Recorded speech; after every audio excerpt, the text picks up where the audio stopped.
قربانی سیدنا حضرت ابراہیم خلیل اللہ علیہ السلام کی اپنے پیارے لخت جگر نور نظر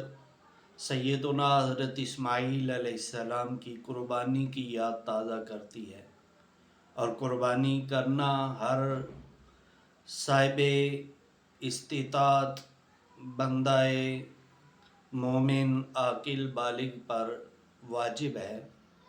اور یہ عمل اللہ کا قرب حاصل کرنے کا بہترین ذریعہ ہے۔ سرکار کریم صلی اللہ تعالیٰ علیہ وآلہ وسلم سے سوال کیا گیا، یا رسول اللہ فرمائیے کہ قربانی کیا ہے؟ تو اللہ کے پیارے محبوب صلی اللہ تعالیٰ علیہ وآلہ وسلم نے فرمایا، یا سنت ابی ابراہیم، کہ یہ میرے جد اعلیٰ حضرت ابراہیم علیہ السلام کی سنت ہے، اور یہ سنت ابراہیمی ہمارے دلوں میں جہاں مال کی قربانی کرنے کا جذبہ پیدا کرتا ہے، جہاں اپنا مال اللہ کی راہ میں قربان کرنے کا ذریعہ ہے،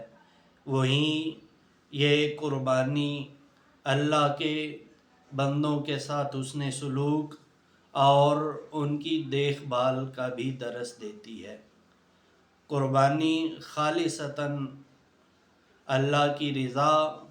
اور اللہ کی خوشنودی کے لیے کی جاتی ہے۔ اگر اس عمل میں ریاکاری آ جائے تو ریاکاری و دکھلاوے والا عمل اللہ کی بارگاہ میں قبول نہیں ہوتا، اور یہ